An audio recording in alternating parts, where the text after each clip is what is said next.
This is the question: does the Federal Reserve even have the power and the tools to combat inflation? The Fed has two major tools. One is quantitative tightening and easing related to its balance sheet, and the other is the one that most people have heard of or familiar with, which is raising and lowering interest rates. Now, raising and lowering interest rates would be considered an effective tool by some because it controls how expensive cash is. So for example, if you're a big tech company, you were borrowing tons and tons of money during a zero interest rate environment, which we had been in for a really long time prior to this most recent interest rate hike, because it didn't cost you anything. If you're going to borrow $1 million and all you have to do is pay back that $1 million someday, and you're a tech company focused on growth and you need to show that you are getting capital in and spending that capital to achieve growth, you're going to borrow that $1 million like it's no issue. In a high interest rate environment, your debt becomes more expensive because you have to pay interest on the money that you're borrowing. So that's an example of how it impacts corporations, but how does it impact consumers? One of the major ways that the average consumer would feel the pain of interest rate hikes is through their mortgage. And in order to avoid higher mortgages, we're seeing increasingly that people are just holding on to their houses for longer and saying,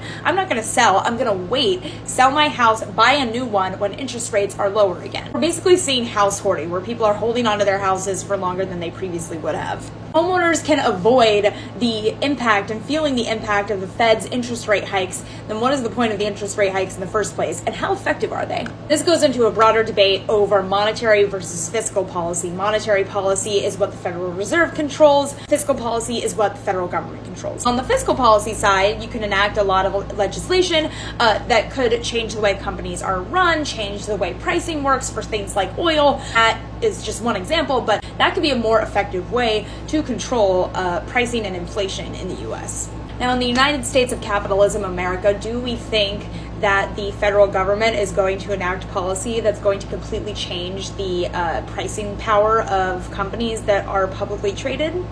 This is why this topic is so fascinating to me. The Federal Reserve is so powerful, but they also only have like an up and down button on interest rates. I was supposed to be curling my hair this entire video, and now I'm going to be late to work, so.